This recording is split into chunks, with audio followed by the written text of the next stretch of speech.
you guys. I have been kind of going through seasons of plant burnout, and I'm sure that you've noticed. I think that a lot of people in this hobby do go through cycles where they still love their plants, but they get a little bit overwhelmed, or they're just not quite as excited or invigorated by their plants as they used to be when they first got into the hobby. But I will say, lately, I have been feeling more excited about my plants, which is a really fun feeling because pretty much all summer I was just kind of doing the bare minimum because I was so busy with so many other things in life. However, I am very pleased to report that in the last few weeks, I've been feeling a little bit more inspired and wanting to kind of experiment with my plants and get myself more in the planty mood, a little bit more reinvigorated and excited about them. Because I think the other thing too is that if you're in the hobby for a long time, you kind of eventually get a little bit bored, because you're just doing the same thing over and over. You're on a constant cycle of repotting your plants and fertilizing, extending moss poles, and plant maintenance can get a little bit old sometimes, not gonna lie. And it is exciting when they grow and change. But I think that another facet to the plant hobby is that when you stop buying new plants and when you pause to only take care of your collection, sometimes that also makes the hobby a little bit less exciting or addicting in the same way that it was before. Because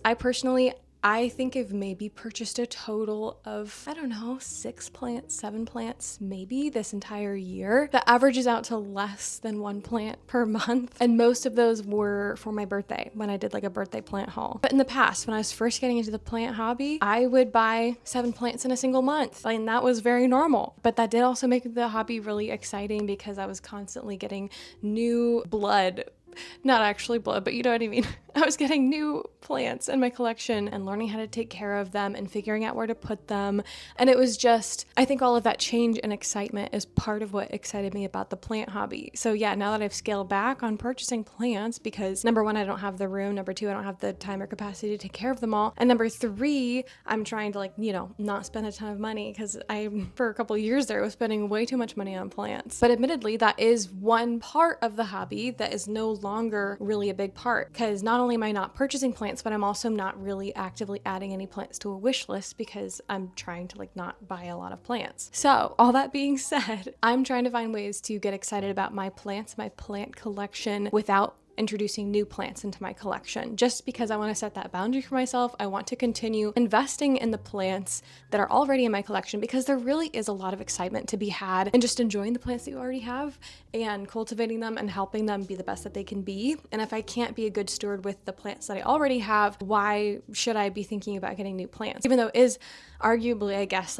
more exciting to get new plants and get wishlist plants. And there's nothing wrong with that inherently. But as an individual, this is an area in which I want to grow. So for this video, I want to get back to my roots, as it were. That was a really bad joke. And I want to get myself nostalgic. I want to get myself excited and kind of harness that energy so that it will carry me into that desire to really cultivate my collection and get excited about my collection the way it is right now and see what I can do with it without introducing a ton of new plants. Does that make sense? We're gonna go down memory lane and we're gonna look at the plants that started it all, the plants that made me fall in love with the plant collecting hobby. And by the way, I want to hear about these kinds of plants for you too. Let me know in the comments down below what plants started it all for you. What plants got you addicted to plants? What plants made you first most excited about the hobby? I'm gonna go very roughly in chronological order so that you can kind of get a sense of what the progression was. Funnily enough, the very first plant I'm gonna talk about is not actually the plant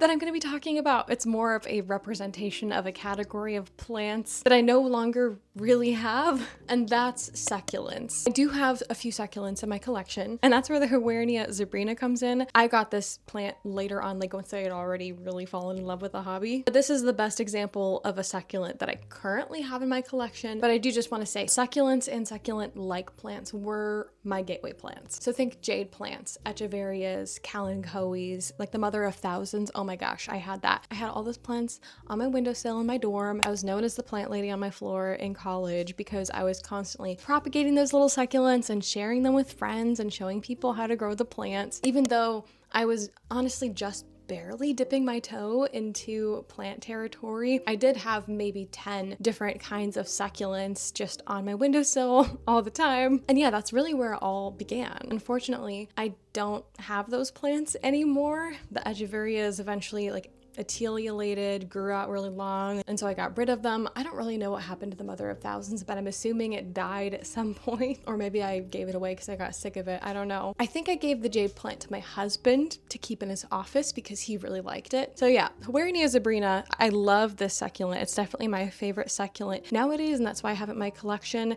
And in general, with succulents, you know, I'm not the biggest fan of them anymore. I mean, they're very nostalgic for me, but I definitely kind of moved out of succulent territory into more of a love for the tropical plants that I now primarily have in my collection. But they were the gateway plants for me, and I think that a lot of people can probably resonate with that because I think that there was a really big succulent era for a while there, especially in like the 2010s. Oh my goodness, succulents were all the rage. But then once I graduated college, I got married like right out of college, actually technically while I was still in college. But when I got my own home after graduating, my first real plants, now technically I did have a fiddle-leaf fig at one point, but that did not last very long, and it did not make me fall in love with plants. Actually, in fact, it probably made me more frustrated with plants. But the next category of plants that I really got into were pothos. Here is my pearls and jade pothos, and this is kind of functioning as my representative again of pothos in general because I got a lot of pothos. I got jade, I got the golden pothos, I think multiple golden pothos. I got obviously pearls and jade and enjoy. I got, I think, the neon pothos, Mandula pothos, marble queen pothos. Yeah, genuinely just about every kind of pothos you can think of for the most part, except for the ones that came out a little bit later or were a little bit more rare, like global green or Jasenia. But yeah, my golden pothos is actually in my husband's office, so it's not with me, so I'm not showing that one, although that one I think is probably the oldest one that I have. That or my jade pothos, but my jade pothos is not easy to move. So I picked this one because it was the other pothos of mine that was probably the oldest, alongside the marble queen. I don't know, I got them all roughly around the same time, but this is the one that I grabbed, so this is what I'm going to talk about. Now it is a little bit leggy, as you can see, because so many of these leaves have kind of fallen off from the top, although it does grow in from the top as well. Like there's some new growth points. So I should probably propagate this and do something with it. I have it at the top of one of my cabinets next to a window, and sometimes it does get a little bit neglected because yeah, like it's a little bit out of reach and inconvenient to water. He's still trucking along, and this plant honestly is really beautiful when you look up close. I remember really falling in love with the variegation on this plant. This was probably my first exposure really to variegation as well. I have distinct memories of really wanting like a viney leafy plant for my house, but I really didn't know much about them at all. Like I just was like, I don't know what plants are out there. So I was Googling it. I found like some Reddit threads talking about the different kinds of pothos. From there, I really got sucked in. Like the first category of plants, I really got to know like their names and the different ways to identify them. They were all pothos. That was the gateway because of all the different varieties of pothos that there are. And I wanted to collect them all. So I'd hop around to different grocery stores or like to Home Depot and see if I can find a new pothos variety that I recognized from online. And yeah, that was my first exposure to trying to get like one of each kind of a certain plant. And oh boy, that was just the beginning. I also wanted to mention, kind of as a bonus, the philodendron hederaceum. I actually have two of this plant. The other one's currently outside on my front porch, but this one is honestly looking really beautiful. But right after I was getting into pothos, I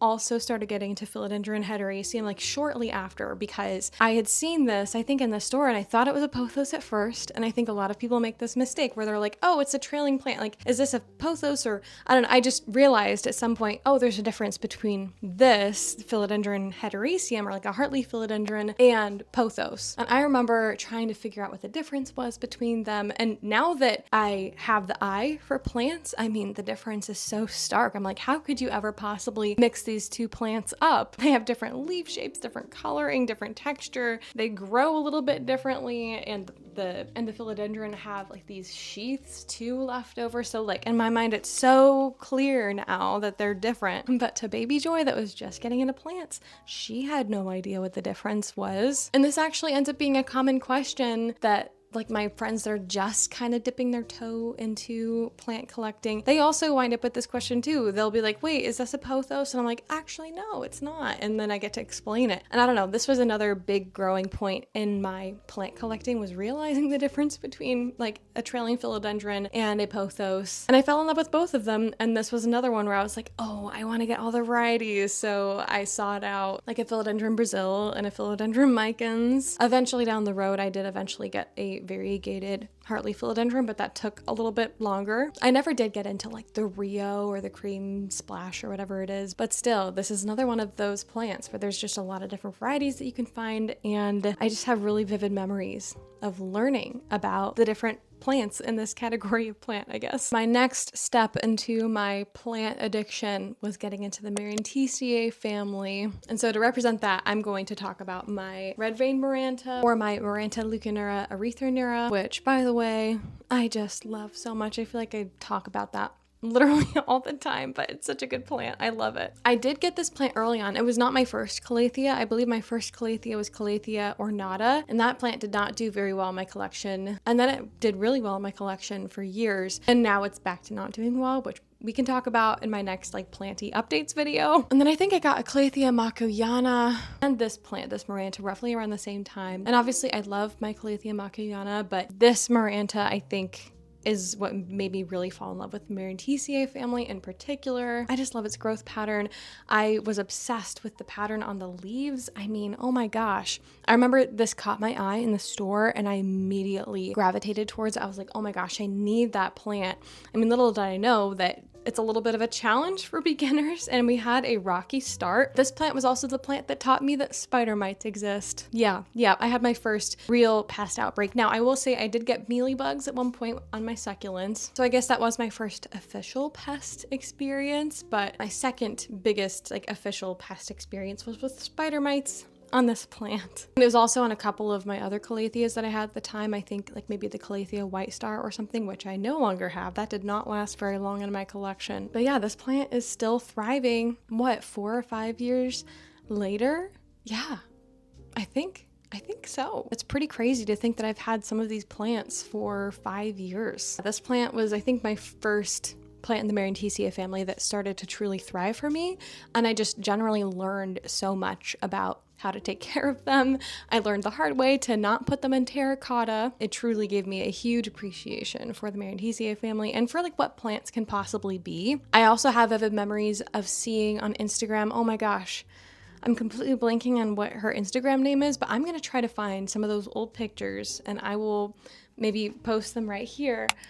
This was the other thing that made me fall in love with like prayer plants like this, was seeing them in this person's kitchen, like hanging, and I just loved the look of them. So that was another thing that really made me just fall in love with the aesthetic of a prayer plant and continue falling deeper and deeper into the plant hole. Okay, next I'm going to talk about my gateway Hoya, and that is my Hoya carnosa crimson queen. I think that this was technically the third Hoya that I purchased ever. Like the first one was maybe a crimson princess. The second one I think was a Hoya pubicalix or something, and then I got this one from Groovy Plants Ranch. I think I actually featured it in my very first video, and it was so tiny then. And it's not like a huge plant by any means, but it has grown significantly. But yeah, this was the first Hoya that I actually really fell in love with, especially as it started trailing. Like it took a while for it to spark that love for Hoya in my chest. I'll have to admit, I definitely was not much of a Hoya head initially. Like I was fine with them, but I didn't fully get the hype. I was more gravitating towards like the leafy plants like pothos and even the Maranthiaceae family. But once this started trailing beyond the pot,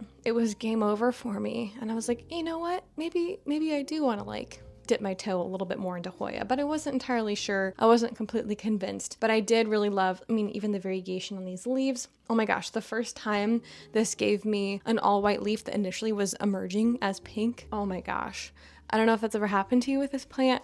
I don't think I have any good examples of that currently on the plant, but oh my word, completely obsessed. I just loved that. And that also made me really appreciate like pink in plants too. I never really was much of a pink princess girly, so that's not really on this list. But pink with the Hoya carnosa crimson queen, oh my goodness. Yes, please. But I'm going to stick with the Hoya train. This is kind of going slightly out of chronological order, but for the sake of staying on topic, I would say that Hoya polyneura, if Hoya Crimson Queen was like the Hoya that at least got me keyed into, oh, maybe Hoya are like kind of cool. The Hoya polyneura was my gateway into slightly more niche Hoya, which is funny to say now because in my mind, it's totally not a rare or niche Hoya anymore. But at one point, Hoya polyneura was fairly rare. I remember. I feel like it was on a lot of people's wish lists. It was fairly expensive for a while. I'm fairly certain, correct me if I'm wrong. At least in my mind it was. Like, it didn't feel like it was super accessible, say in 2020, 2021, when I was first really breaking into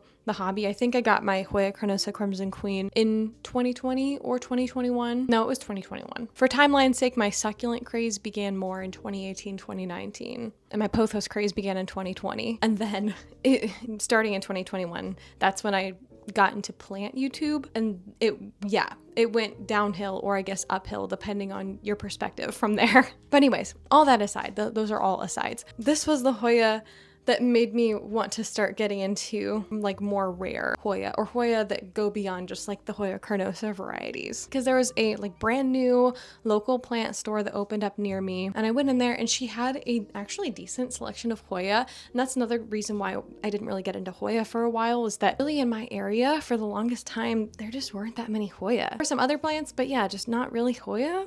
So I don't know, but she actually had Hoya, and I think part of her mission when it came to opening up that store was getting more Hoya in circulation because Hoya were her favorite. So yeah, that's when I picked up this Hoya polyneura. It was honestly so much tinier than it is now. It has grown tremendously, but as soon as I got this plant, it was game over. I fell in love with it rapidly, and I began to research additional Hoyas to get pretty much immediately. This was also one of the first Hoya that bloomed for me. I think it was maybe the second Hoya that bloomed for me. But that was another thing that got me really excited. Okay, we're moving back in time now because I got this plant at the same time as I got my Hoya Carnosa Crimson Queen, and it was also featured in my very first plant video because it was part of my plant haul, and that is Syngonium albo. This was my first rare plant, and I kind of gag to think of how much I spent on it, considering how affordable they are these days by comparison. It's a little bit embarrassing. We're just not going to talk about it, but just try to remember, put yourself back into 2020, 2021 era if you can, if you were into plants back then, and really think, okay, how much did plants like this cost back then? It was a lot. It was a lot. It was not up to it was not $100, but it was over 50.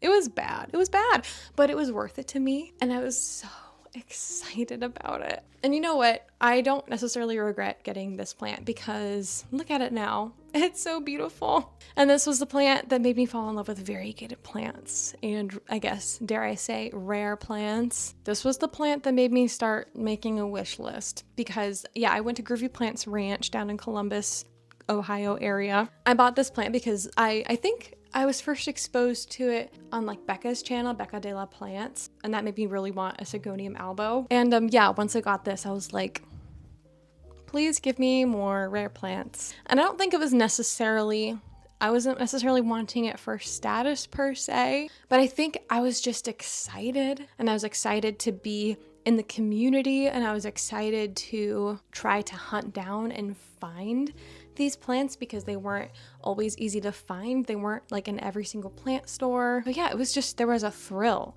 involved in making a wish list and then trying to try to find them as cuttings online or through Etsy, or go to a boutique plant shop to see if they're there, but you just never know what they have or don't have, or what they're going to come out with.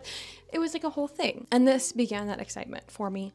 Absolutely, for sure. And as it continued to grow really well for me, I mean, I will say I was very paranoid about this plant initially and having it and making sure that it would do well. But I will say to this day, the variegation on the Syngonium albo is absolutely one of my favorites ever. I mean, are you kidding me? Look at this leaf. The possibilities that you can get on these leaves, I love it. I love it. And it's a very good grower. Sometimes it gets a little bit unruly, it requires a lot of maintenance, but I do still really love this plant, and I'm really happy that I still have it. It's been 4 years now, officially, because I released, did I miss my 4-year YouTube anniversary? Anyway. Yeah, okay. The next plant I'm going to talk about is Begonia maculata whitei. Now, this is a very humble looking plant. If you've been following along on my channel for a very long time, you would know that this was one of the first plants that I purchased, or like hauled, I guess, in the very beginning of my plant channel 4 years ago. And then this plant grew and grew and grew. I had a massive Begonia maculata whitei on my hands. I propagated it a ton, and I had like multiple plants. I gave a lot away to other friends and whatever. And I did also give one to my mother. She took it down to Florida with her, where like she had her own plant grow, and it was really nice. But then the Begonia maculata whitei that I had just went downhill. Something went wrong with it. So when I visited my mom back in June of this year, I took a cutting of her Begonia maculata whitei that really came from my Begonia maculata whitei. So this is like a third generation from the plant that I originally had or bought 4 years ago. So technically, in my mind, it's the same plant. But okay, I do want to note that, look, it has a new leaf, which is a brand new development. I potted this up very recently in a video in the self-watering pot, and already within like a week and a half, it's giving me a new leaf, which is such a relief.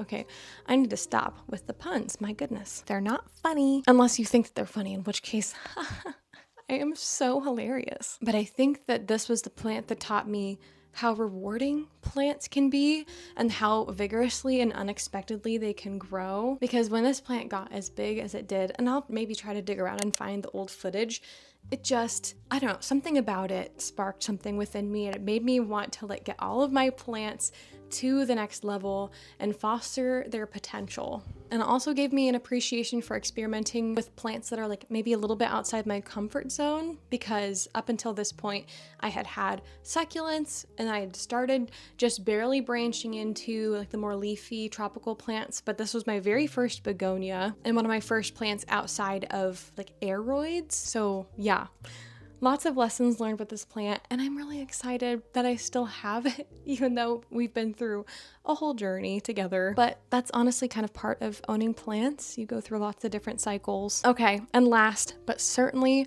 far from least, is my philodendron arapapuense. Hang on, let me see if I can show you the whole plant. It's very heavy, and I just recently watered it, so that does not help the situation. And the pole is not perfectly stable, so I'm gonna just like set it right next to me over here.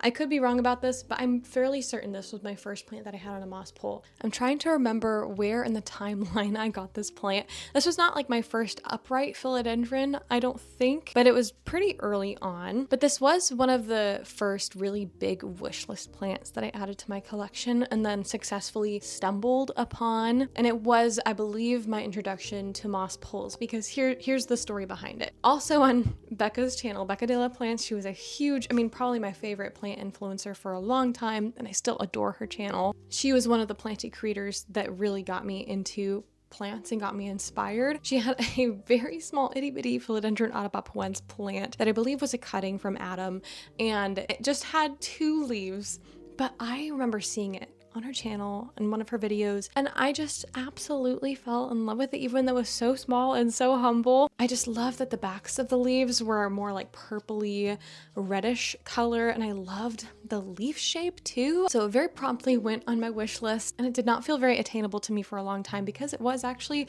quite expensive for a while there. But I remember being at a plant store in Wisconsin, and I believe it was in the summer of 2022. I came upon this philodendron arapapuense. It was going up a pole. I think it was maybe like half this size, and it wasn't like completely mature, but it maybe had 5 leaves, and I just had to have it. I was like, okay, this is one of my absolute dream plants. I really want to get this plant. So got it, brought it home from Wisconsin, and yeah, the rest is history. I did at one point completely chop up this plant and start it over. I gave away a lot of philodendron arapapuense to friends, and now it's, at the top of the pole again, and maybe I can extend the pole one more time, but I don't know. I don't know if I can do that. I purchased it on a moss pole. So it was really my first experience, I think, with a moss pole, as I mentioned. And so then when I chopped it up, I wanted to like put it back on a moss pole. And yeah, that was my first real exposure to having to water moss poles and do that whole maintenance thing. And yeah, that just really opened up the world to me of growing upright philodendron and getting the leaves to grow bigger and all of that. And the other thing, so I didn't really mention propagation previously. I mean, I've mentioned it a lot in this video, but propagation as a whole, because I've mentioned it honestly with a lot of these plants, because I think I talked about it with the begonia maculata, maybe with the pothos or something, and with the succulents. But yeah, propagation in general also played a huge role in me falling in love with plants, because when I realized that you can propagate just about any plant and then proceed to add them back into the pot to make the pot fuller, or give them away to friends, or sell them, or just make new plants for your house. Because really, I mean, my goal was to fill my house with plants. I wanted to live in a jungle. And for a long time, it didn't matter to me whether or not I had duplicate plants in my collection. I just wanted to have a lot of them. Okay. So yeah, the thought that I could propagate plants, oh my gosh, that was addicting to me. That was so utterly exciting. And I remember when I learned about how to propagate pothos and then like my maranta, oh my gosh. Yeah, I absolutely loved it. It was so much fun. I had a lot of fun. And I mean, to this day, propagating is a really fun and exciting part of owning plants. And honestly, over the years, I've propagated and shared so many plants with so many people, so many friends. Like, I have pieces of my collection living in so many homes. It's crazy to me. Now, have all of them survived? I mean, that's questionable. I don't know, but I will still continue to freely give my plants away to other people because, yeah, sharing a love of plants, I think, is a really beautiful thing. But wow, what a journey. That was really fun to go back down memory lane. And I guess, yeah, that was really reinvigorating for me. I hope it was exciting to you as well, making you think about and consider why you fell in love with the hobby in the first place. Because, yeah, I do think that a lot of us get burnt out, a lot of us get tired, a lot of us lose the excitement. But I will never, ever be done with plants. I think that I will always have them in my home. Even as my capacity and energy to take care of them waxes and wanes a little bit, I will always love them. I do think that it is fun to revisit that energy and try to reignite it and get back to why you love these plants in the first place. If you enjoyed this video, please feel free to do all the things, leave a like, comment, subscribe, you know the drill. And I hope that you have a wonderful and blessed day. And again, don't forget to let me know like what plants made you fall in love with the hobby, because I would love to hear about it. All right, bye.